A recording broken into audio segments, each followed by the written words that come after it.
Il-ħadd il-Gazzetta Malta Today ippubblikat dokumenti li juru kif il-kumpanija trafigura fis-snin li għaddew ħanset eluf ta' euro f'commission lil Frank Sammut, membru fil-Kumitat tax-Xiri taż-Żejt tal-Ene Malta u li kien maħtur ukoll minn Gvern Nazzjonalista bħala chairman tal-kumpanija tal-Gvern l-MOBC. F'intervista it-tnejn filgħodu waqt Breakfast News fuq One, l-editur maniġerjali tal-Media Today Xavier Balzan kompla jiżvela li l-kumpanija trafigura ingħatat kuntratt ieħor mill-Ene Malta il-ġimgħa li għaddiet. Bit-terminu tal-kuntratt jiskadi propju f'Marzu li ġej. L-Ene Malta għadu kif iffirma kuntratt ieħor ma' trafigura il-ġimgħa l-oħra bi prezz inkredibbli. L-istess kumpanija multinazzjonali li għandha kumpaniji reġistrati f'pajjiżna għandha storja twila ta' każijiet ta' korruzzjoni. Tfittxija fuq l-internet tikkonferma dan. Fosthom qed tiġi investigata mill-Istati Uniti fuq akkużi ta' beħ ta' żejt fis-Sirja bi ksur ta' sanzjonijiet. L-istess kumpanija hija implikata f'każijiet ta' korruzzjoni fejn ixxaħmu anke ministri fil-Ġamajka kif ukoll fil-Kosta tal-Livorju. Xavier Balzan jgħid li l-evidenza dwar it-tixħim f'Malta li hemm involuta fih din il-kumpanija hija waħda mill-aktar ċara.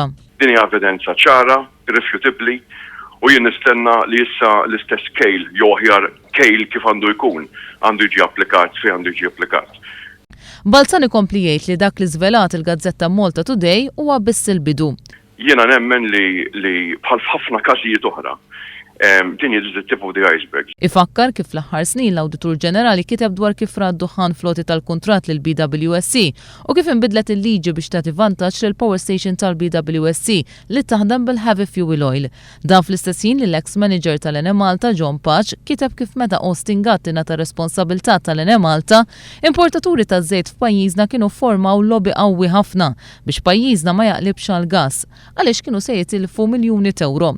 Xavier Balzan isostni li dawn il-fatti kollha jqajmu suspetti fuq l-għażla tal-Gvern li jmur għal power station taħdem bil-heavy fuel oil.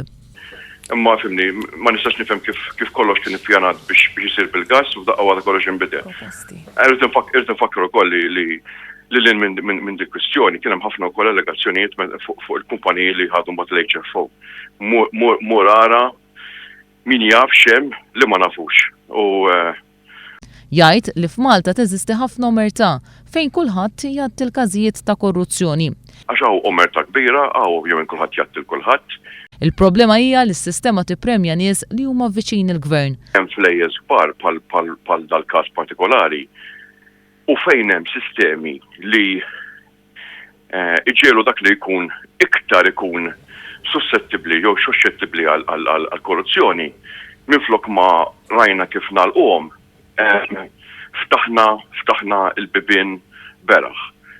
U jiena naħseb u jiena l-biraħ ktibt li il-problema ewlenija hija bbażata fuq il-fatt li il-sistema politika tagħna tippremja nies f'dal pożizzjonijiet li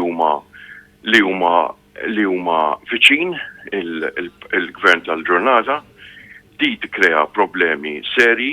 Xavier Balzan item jappella biex l-affarijiet jinbidlu. Jekk ħares lejn il-kalendarju ta' ġara esattament wara dil-konverzazzjoni u mbagħad ġara da, tara li jew kien hemm il-famuż ġifieri tgħaddi minn widna u toħroġ minn oħra, jew nkella fimni jiena konsitwazzjonijiet fejn tkellimt ma' politiċi u għedtilhom ċerti affarijiet u ma ġara assolutament xejn. U ġifieri jiena titkellem il-problema kbira hija jekk mhux se nagħmlu riforma istituzzjonali f'dal pajjiż, il-bidla tissir fil-vera sens tal-kelma.